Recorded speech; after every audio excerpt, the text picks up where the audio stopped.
don't know why they call it a goofy movie. It's just a movie to me. There's no way this movie could get extreme. Oh.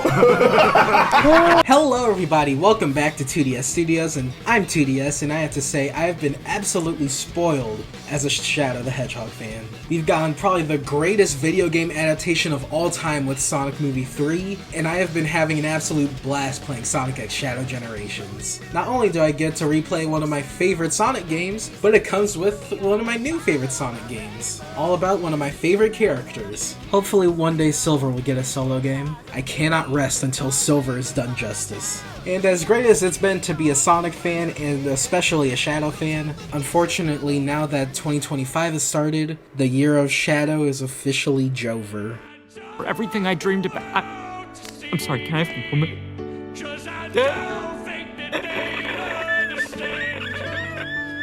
And Knuckles, because we can't forget that it was also his year too, being the 30th anniversary of his debut game Sonic 3 and Knuckles, and the year they released the Knuckles TV show.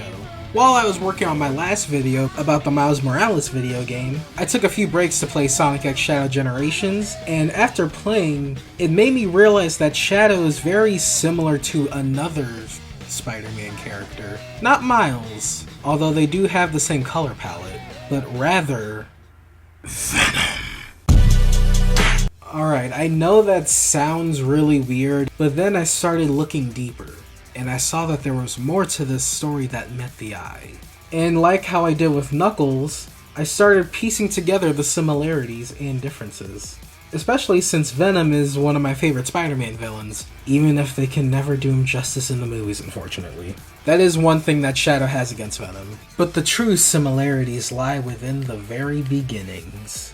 But one thing I want to clarify before I start going over their origin stories is that because of them being multimedia franchises, the origin stories can tend to change, especially with Venom. Shadow's basically had the same origin story forever until the movies. Although the movie's origin story for Shadow is pretty much the same as the games, although with a few small changes, just to fit the movie universe. It is still largely the same.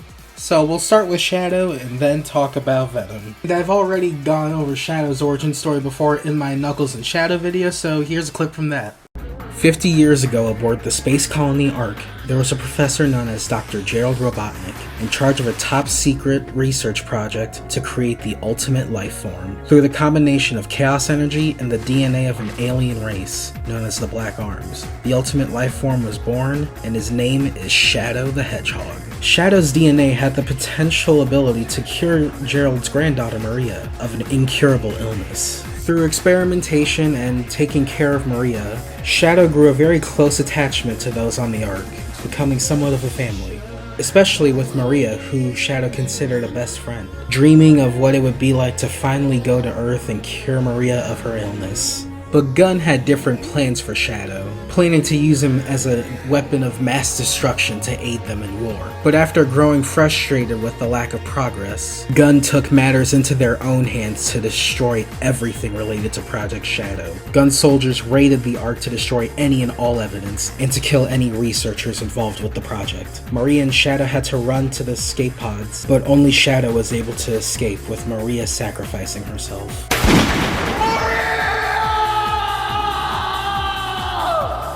Fast forward 50 years later into the present day, Gerald's grandson Ivo Robotnik, also known as Eggman, breaks into Prison Island to free Shadow from his 50-year stasis. Once Shadow has awakened, he is more than ready to get his revenge for what the humans did all those years ago.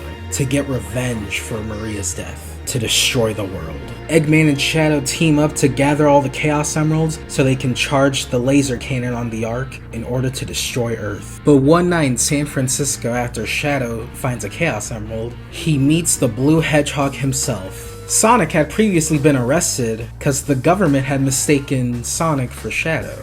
Now I know what's going on. The military has mistaken me for the likes of you. Because all hedgehogs look the same. fucking racists. Now you guys are probably thinking, but why would Shadow destroy Earth if him and Maria always dreamed of going there, right? Well, Shadow is very motivated by his anger and revenge at this point, and due to being in stasis for so long, his memory is a little hazy. But after rivaling each other the whole game, Amy is able to talk sense into Shadow, and he finally remembers what Maria truly wanted, realizing that it's not too late to save Earth. He teams up with Sonic, they go super and beat the final hazard, and you hear one of the greatest pieces of video game music, period.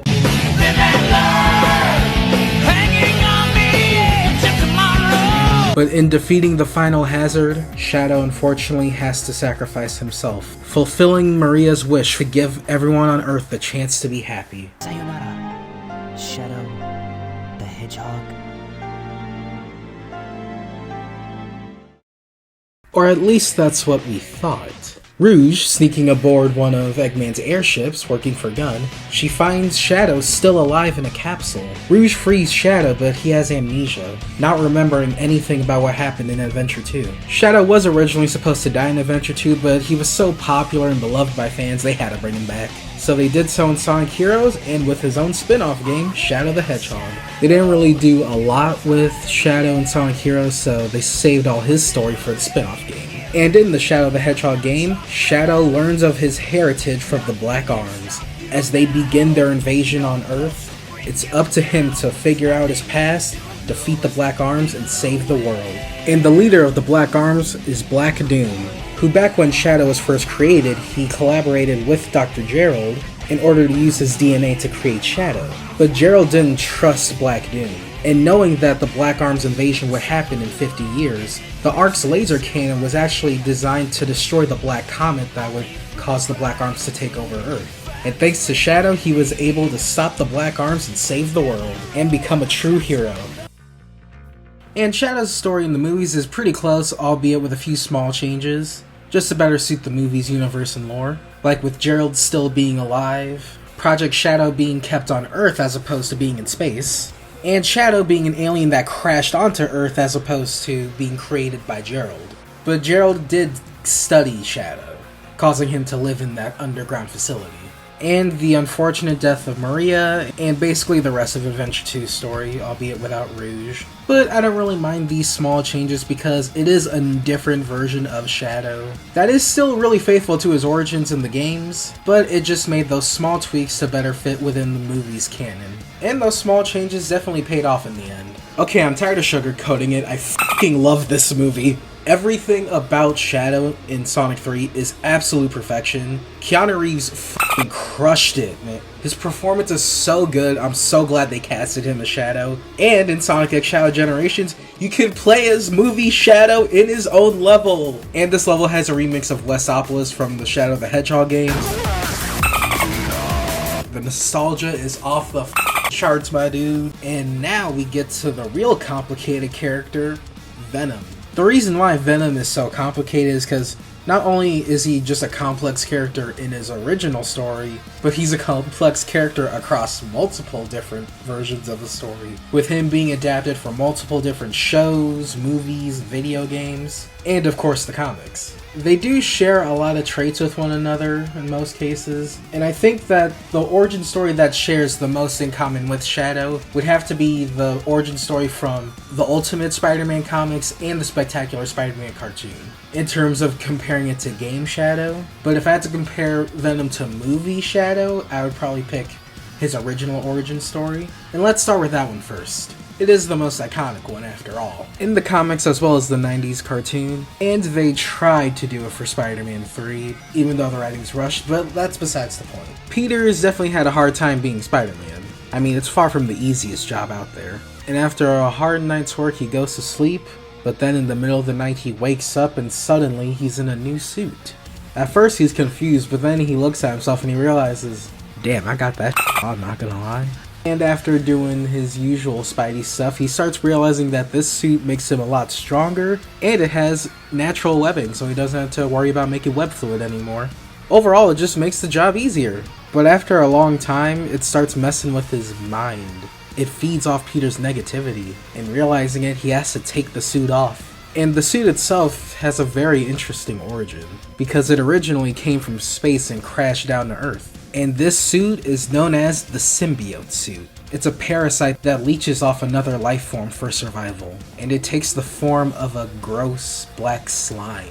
And after being rejected by Peter, it has to find a new host, where it meets Eddie Brock. Eddie Brock is a reporter who, after catching Spider-Man in the middle of stopping a villain, he frames Spider-Man for the act. But when told to Jameson that he's wrong, and it turns out that the story he released was slander, Jameson fires him from the Bugle, and Eddie gets pissed about it. Starts blaming Spider-Man for a lot of stuff that isn't even his fault. And honestly, I kind of feel for him, because he just had a horrible day. Spider-Man.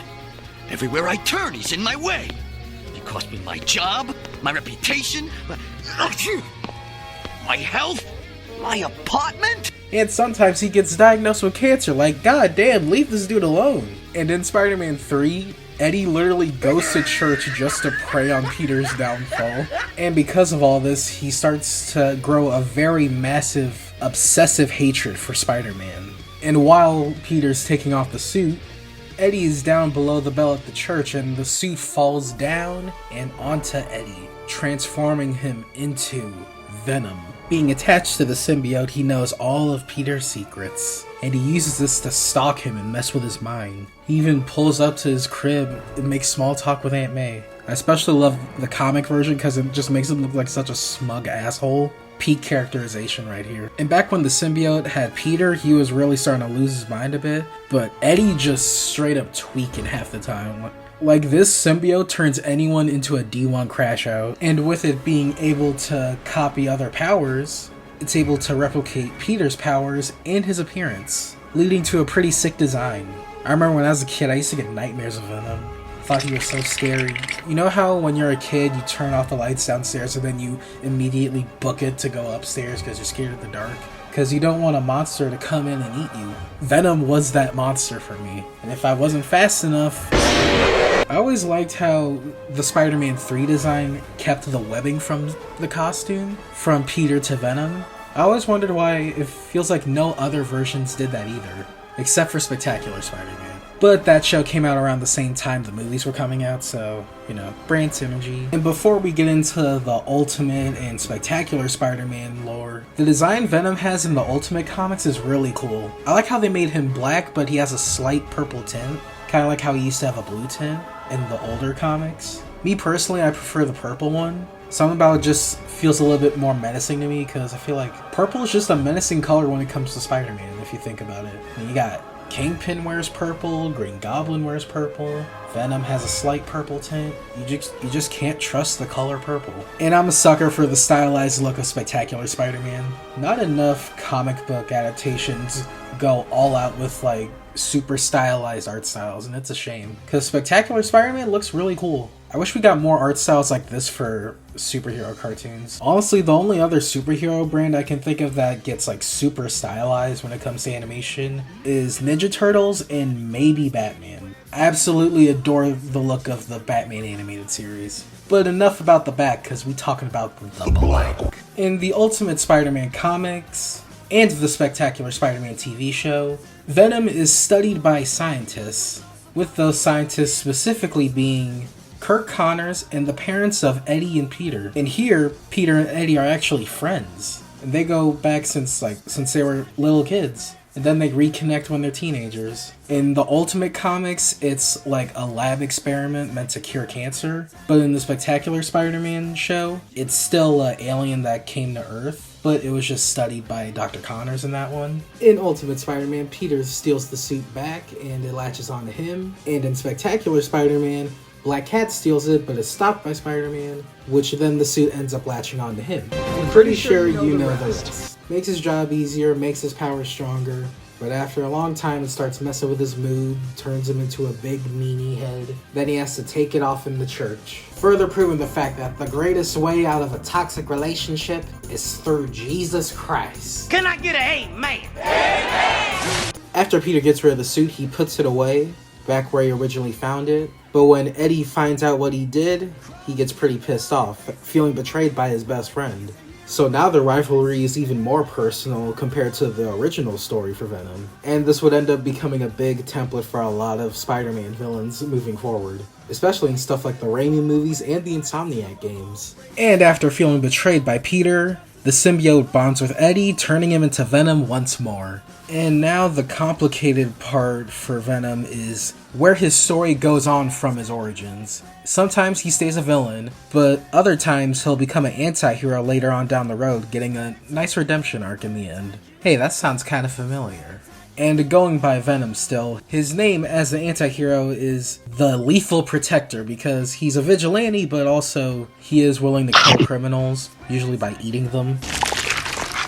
This guy.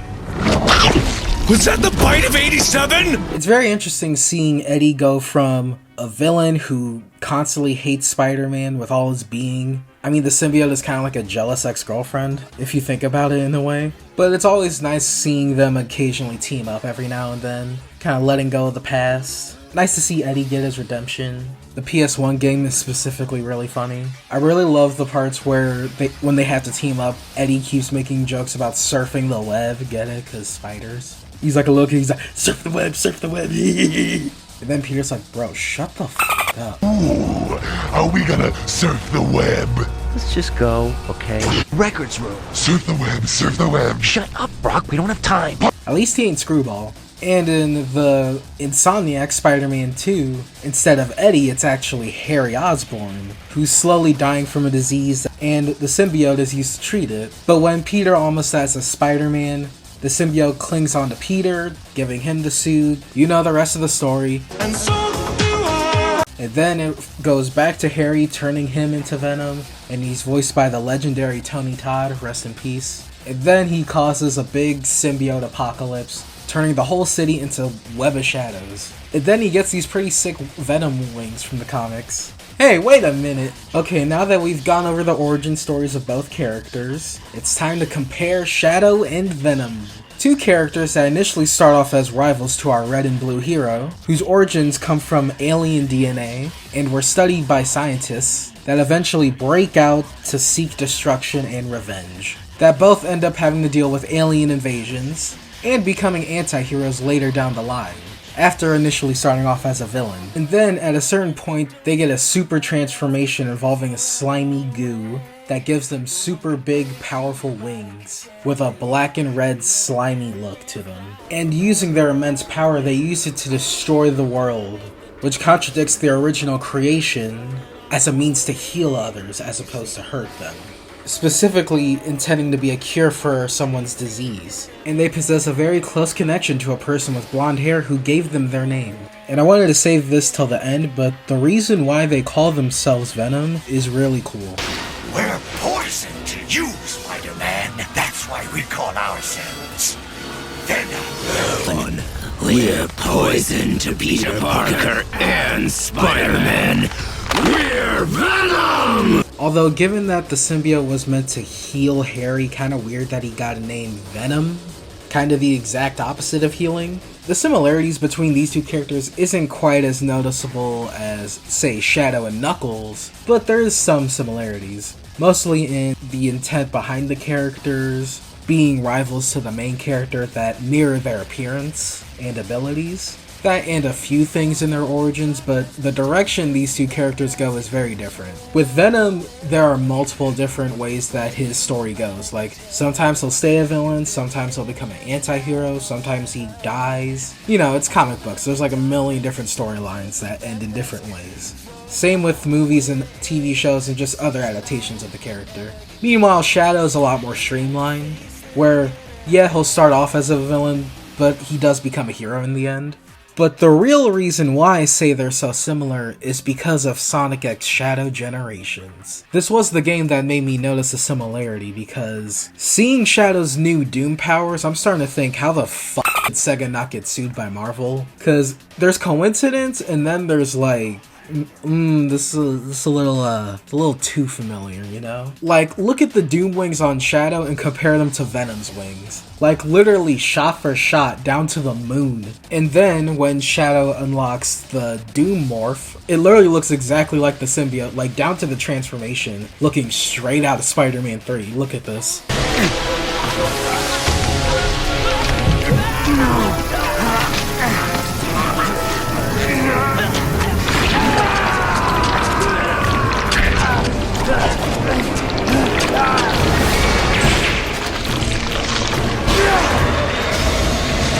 Oh hey, I got you something! It's a lawsuit! Also, I don't know who voices Black Doom, but he would do a really good Venom voice. Shadow, we are Venom. Badassatron. A lot of the similarities with Shadow and Venom tend to come from the Black Arm side of his origin story. Not gonna lie, it feels like a lot of people forget about the fact that Shadow's half alien, and his alien dad looks like something from Doom. As someone who's very nostalgic for the 2000s era of Sonic, it was very nostalgic seeing this side of Shadow's origin story get explored again. And they reveal that Maria is the reason why Shadow got his name, and the reason Maria named Shadow is really heartwarming. I almost teared up a little bit. Do you know why I named you Shadow? Because without light, there's only darkness. But a shadow will show you where to find the light. Do you understand? I don't want you to be driven by darkness. I want you to be happy. Stand in the light. It's so beautiful. I like how in the 2000s, the way to make Shadow look cool was to give him guns and motorcycles, but now it's to give him demon wings and Splatoon squid forms. And he has a Venom Manta Ray surfboard. And you know what? Both of these are pretty badass. And somehow him having alien abilities makes more sense than him using a gun and riding motorcycles. And I don't know why he's riding a motorcycle. He's definitely faster than a motorcycle, but whatever, man. Does it look cool? Hell yeah, it looks fucking cool. And does him having Venom wings and shit look cool? Hell yeah, it looks fucking cool. Point is, Shadow is cool and Venom is cool, and combining the two is super fucking cool. And I think this is probably one of the greatest opportunities I'll have to mention this, but one of the level complete lines in the original Shadow the Hedgehog game is this. Disgusting black creatures, get out of my sight. Using the most racist out of context quote for the hero mission is wild. It would be really funny if Keanu Reeves said this in his voice though. Disgusting black creatures, get out of my sight. Absolute cinema right there. Making this video kind of made me realize that Spider-Man and Sonic do have a lot of overlap. I mean, if you just look at Sonic and Spider-Man themselves, they're pretty similar to one another. Known for fighting villains with quips, known for moving super fast, kind of the same color scheme. Shadow similar to Venom, Eggman is kind of similar to Doc Ock, and there's been a few references and parodies over the years, especially in like Archie comics, and the most popular of those is Stealth the Hedgehog. I really like the idea of combining Spider-Man and Sonic, although I feel like this suit could have used a better design than just blue with all white eyes. And then there's this comic panel where it's literally just the Spider-Man suit drawn over Sonic, and it looks really good. I like this. They can take this design but like combine it with Stealth's color palette, you could cook something up really good with that. Wait a minute, I think I got an idea. An art idea. Redesigning Stealth the Hedgehog? Sounds like some cool art I could draw sometime. Also, before I forget, why does Eddie Brock from the Ultimate Comics look like Eminem?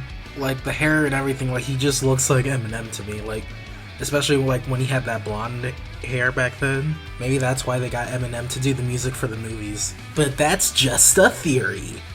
A film theory! And that is it for this video. Thank you all so much for watching. I really hope you enjoyed this video, because I really enjoyed taking this deep dive to see how two of my favorite characters are a lot more similar than I initially thought. And if you did, I would recommend you like and subscribe for more content like this. Make sure you hit the notification bell to know when my future videos are going to drop, as well as paying attention to my social media and community tabs. to stay up to date. Thank you all so much for watching, it means a lot to me. And thank you for the support on my Tinkerer video. Pretty much every day it's getting more and more views, and I am so grateful for that. Thank you all so much. This has been 2DS Studios, and until next time, stay tuned and stay cool.